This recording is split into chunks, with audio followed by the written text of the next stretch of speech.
Welcome to Aztecs Now. This ball club comes after a very bizarre scheduling, as we've noticed, not to make excuses, but an off Saturday, come back, play a game, later have another off Saturday. And, Coach, you were concerned about that. You really were. And football is so bizarre. I mean, as an example, in Norman, Oklahoma, where they never lose since TCU beat them years ago, Texas Tech just kills them. Then Texas Tech goes home, get their big crowd, and loses to an average Iowa State team who kills them.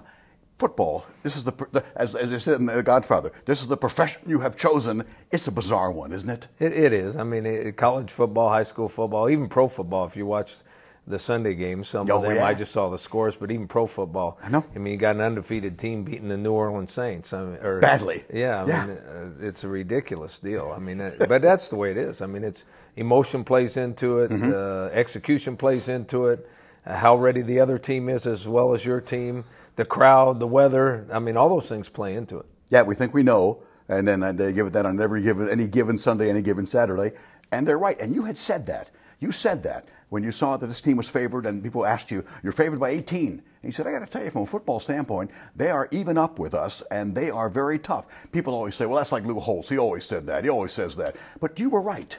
No, I thought the teams were equally matched going in, and then we didn't play very well, and they played really well in the first half.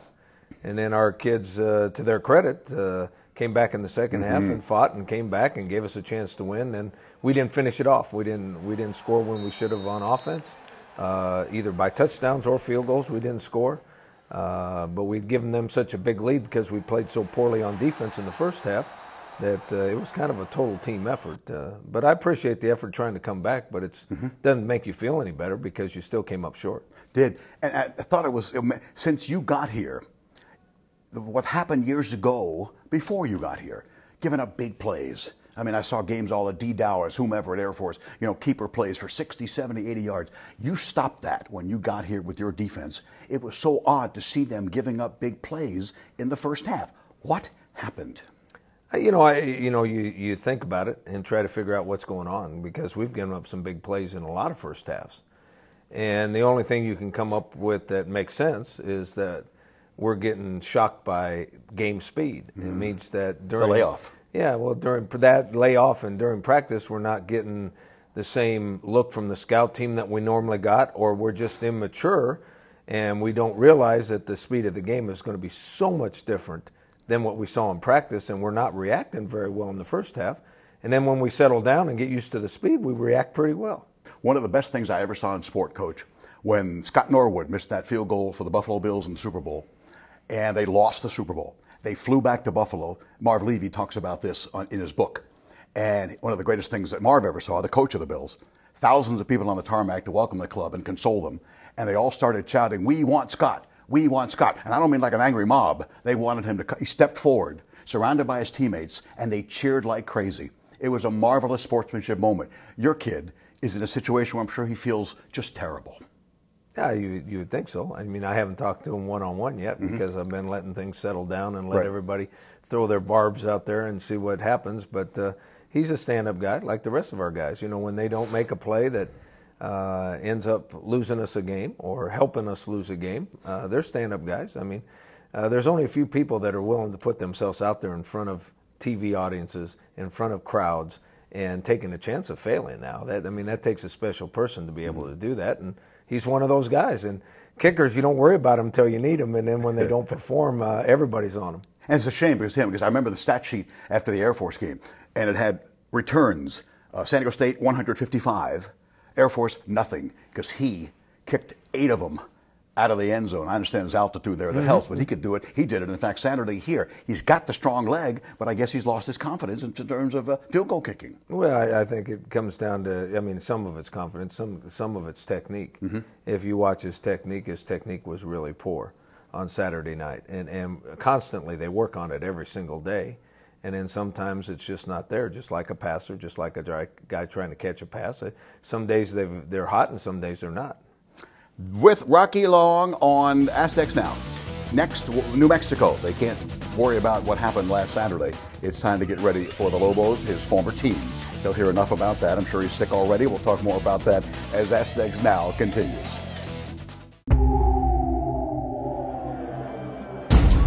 So here's Hillman. Hillman getting the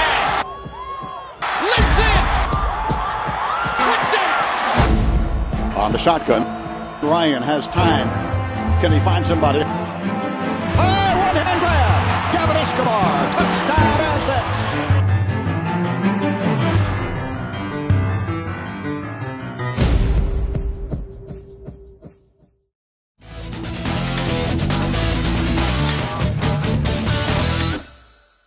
Back with Aztecs Now with Rocky Long, head coach.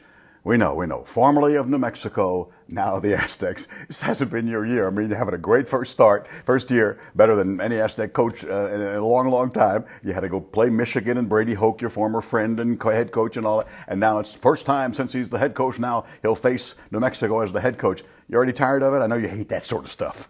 Well, I don't like talking about it because I have some real loyalties to New Mexico since I played there and all that. Sure. But, I mean, this is a game, and it's two teams going to play each other, and we're trying to treat it just like another game. It's the media that wants to make a big deal out of it, but we're not going to make a big, and I'm sure they won't either. I know, I understand. And it's the idea that, like Wyoming, people say, oh, they might take them for granted, and you have stated, we don't take anybody for granted, and the Aztecs are not at that level to do that, and I don't think that what happened on Saturday is because they looked ahead to anybody. They certainly did not. But with New Mexico, I don't think you have that problem now. They have been a team that has not been able to win. They haven't been very good, but you need to come back there, as you know, with your guys and get back on the winning track. So I'm sure psychologically that should not be a problem for you. It shouldn't be a problem, especially if you consider what the games have looked like the last 2 years. Mm-hmm. I just got done watching the film, and last year with 41 seconds or 35 seconds left in the first half, the score was 10-6. The score going into the fourth quarter was 27-13, and they had the ball on our 10-yard line. So, and the year before that, we barely won too. So obviously, if our players are smart, they'll realize what kind of competition it's been the last 2 years and get ready to play. What has the Lobos, in terms of their problems, which obviously is good for you and your preparation and setting your game plan, but what has been their problem, and in terms of the program, since you left? Well, I don't know. You know, I don't keep track, and I don't know the inner workings. Right. You know, people like to make suggestions on what's going right and wrong in our program. Sure. And they don't know what's going on behind the scenes either. I mean, we're trying to put the best product out there. That's what they're trying to do. They have kids that work just as hard as our kids. They lift weights. They practice hard. They want to win just as bad as our guys do. I don't know about the inner workings, and I don't know about their struggles specifically. But I know they're good enough to beat us if they play well and we don't play well. I believe that, and I think after what Coach said before the Wyoming game, I think fans and media will pay attention to that. It wasn't just coaching cliches by any means. Injuries with Feely, went out with that wrist again, and Khaled Stevens had the concussion, and again, the hand in terms of catching, because he caught touchdown and a couple of other balls, and that couldn't get that last one, meaning Escobar. What's the update in terms of injuries? Oh, Jake Feely's fine.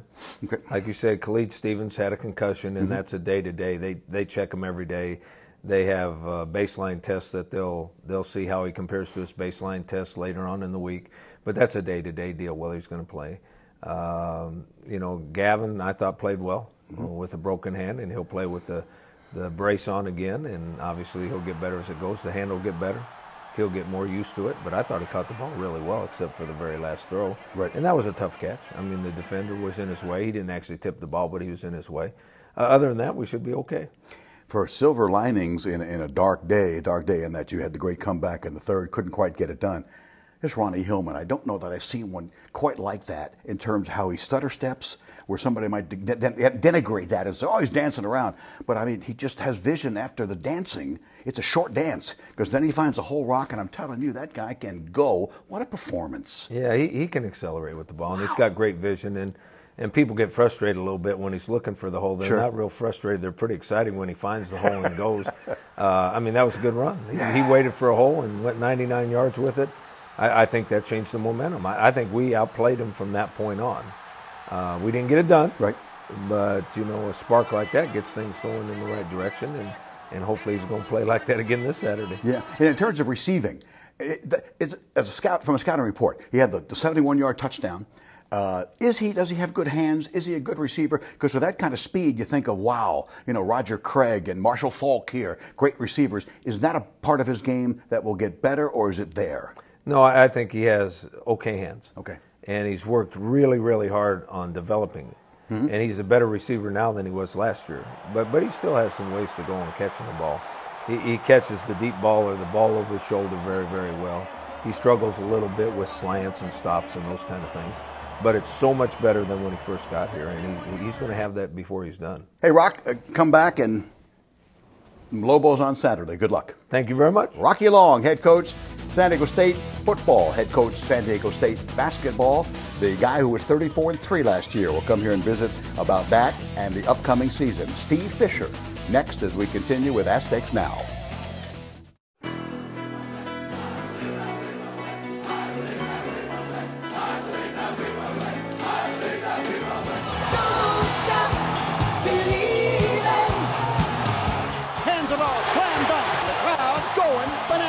Rayhan baseline for three. Got it! Here come the Aztecs. Alley-oop to Jamal Franklin. Slam dunk. Don't stop believing.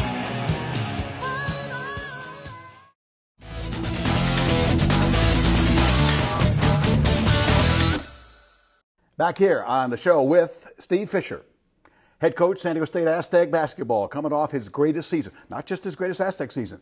Way back in his history, never 34-3. I don't want to, go back and recount every single game, but in the afterglow, in the aftermath of that season, how much have you sat down, or have you ever put a tape in and watched one of the games?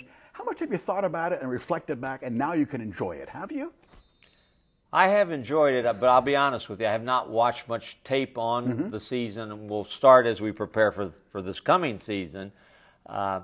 But I have reflected a lot on how great it truly was. And you know, Ted, having been a part of it, everywhere you go, every plane you get on, somebody wants to talk about it and congratulate you. So you stand a little taller and feel good about what was accomplished. And it truly was. It was something that doesn't happen, and it happened to us. And the most wins I've ever been a part of.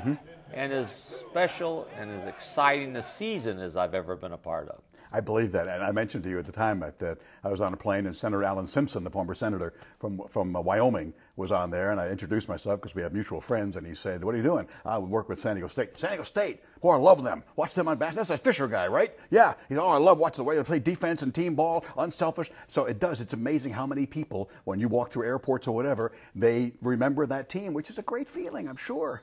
No question. Absolutely no question. And the nice part also is, you walk campus now and the kids say, "I'm going to be there. I was there last year." And I've had a couple of them say, "Boy, I camped out and didn't get a ticket, but I'm going to be there for every game this year."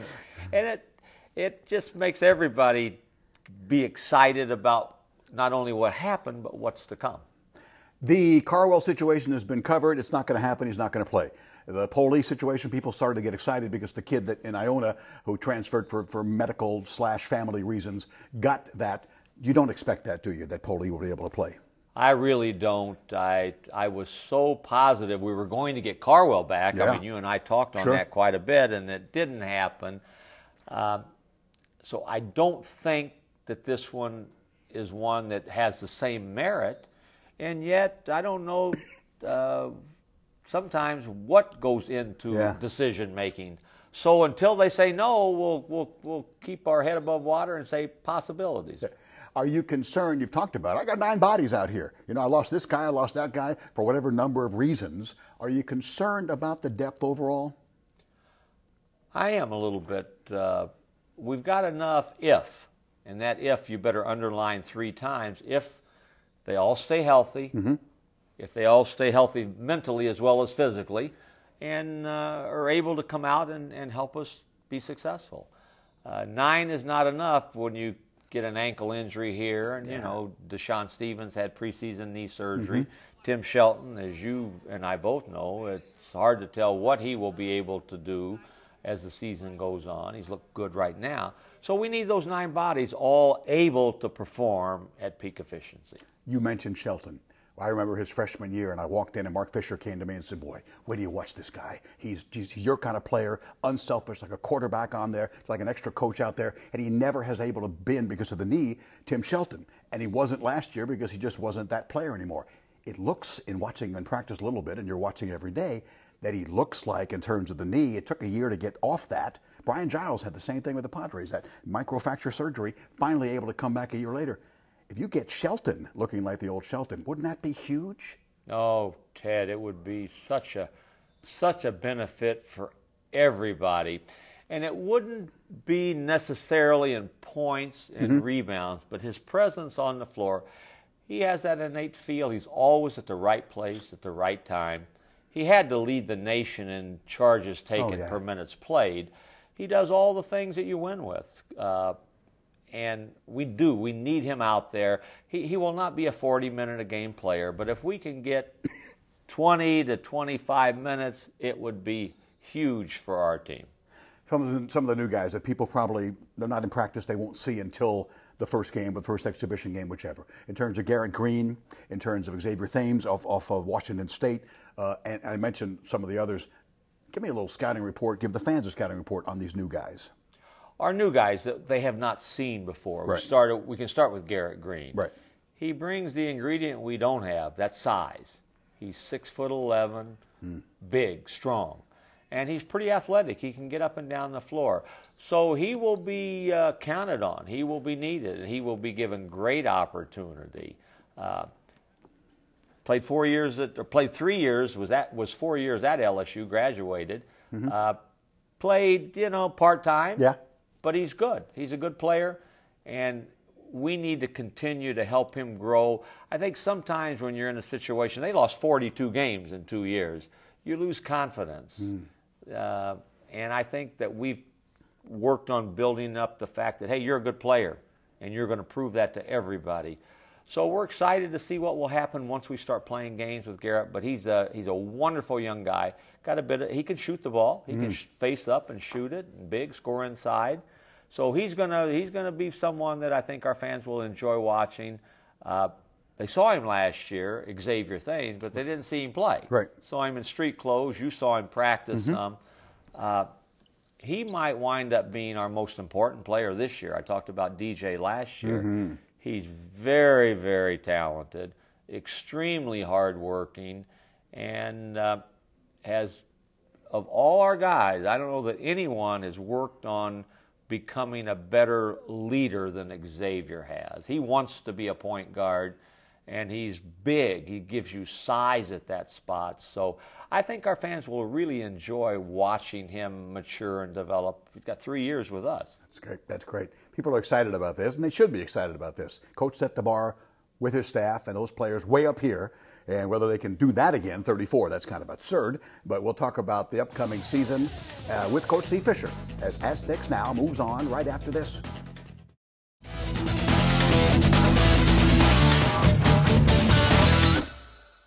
Back with Aztecs Now with head coach Steve Fisher of Aztec basketball. Won't be long now. You talked about some of the other players in terms of Garrett Green and X at the point guard, big shoes to fill with DJ, and Deshaun Stevens. I chatted with him at practice earlier, and he wasn't playing at the time because of his bad leg. He looks physically like a guy who can absolutely get up there and bang. Deshaun will give us a feel of what we lost. He's long, he's athletic, he's got a great motor. He'll be able to block shots at the rim. Our fans are going to love Deshaun. He plays with such energy, has a smile on his face all the time. He's a young guy, Ted, didn't play high school ball, is so new to the game that every experience is a new experience, so to speak. He's so excited to be a part of San Diego State and San Diego State basketball, and it shows in how he conducts himself. You love that. You always love that. The returning players, talking about the new guys, you folks know a lot about the returning players. I thought Chase Tapley might have been, along with DJ, the most improved from his previous year, his freshman year, to his sophomore year. A look at him, a look at James Rahan in terms of his role. That was instant offense off the bench, but now I assume you're going to start him. And how do you feel about those guys? How do they look in terms of what they looked like in the last game against UConn versus in practice now? The returnees that they saw play last year, and you made reference, Chase is our only on paper starter. I call Rahan a starter. He played starter minutes, so the two of them really know how to score. And if you say what are their strengths, they can score the ball in a lot of ways. Catch, shoot, off the dribble, off the cut, off the curl. And they're both now going to go from the fifth option to maybe the number one option, and that excites them. Scares me a little bit, but it excites them. So they can play. They both scored lots of points coming out of high school. So I am very confident that they will be really good scorers for us. Now they're going to have to provide the other things also. They're going to have to make important baskets. They're going to have to be leaders with how we guard and how we play at both ends of the floor.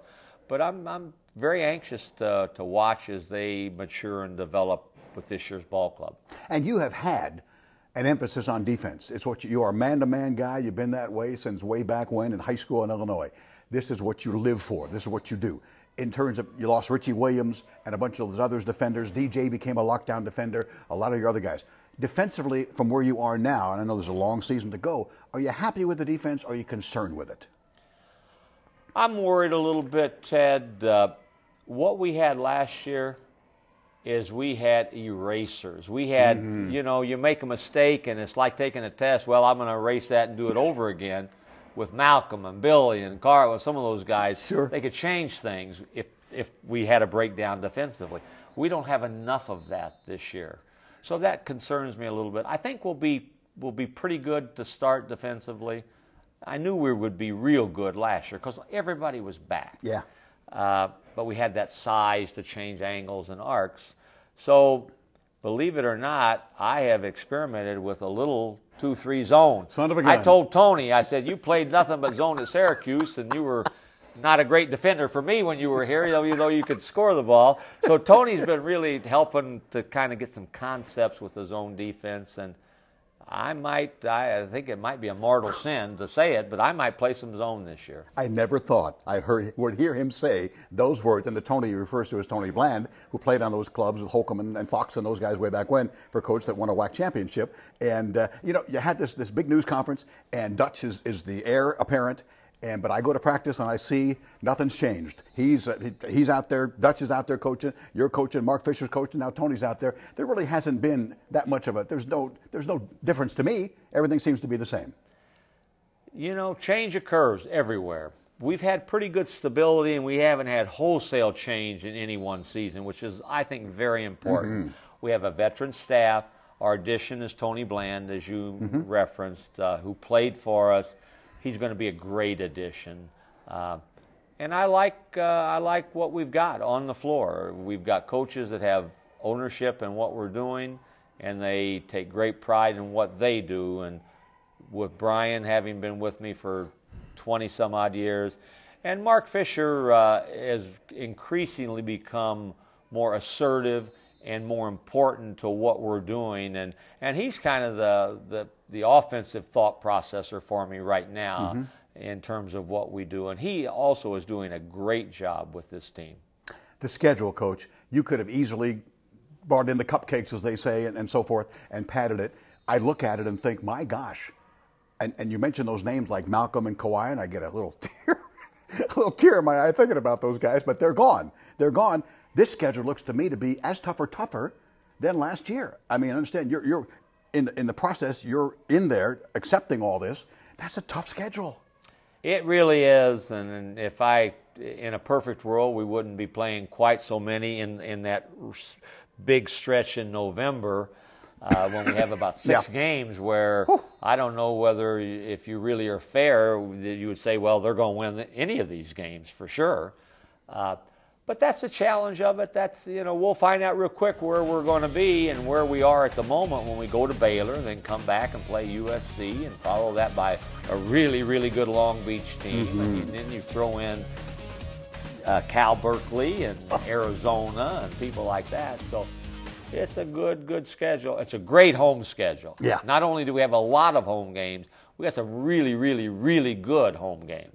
Coach, it's always good to see you. We're all looking forward to it, big time. Thank you, my friend. It's Coach, always great to see you. Back at you. That's Steve Fisher. We are done here for today. New Mexico at 5 o'clock at the stadium. That game on the Mountain Network and on Channel 4. I'll have the radio broadcast on AM 600 Kogo. I appreciate you being with us. And to Coach Fisher and to Coach Long on Ask Next Now.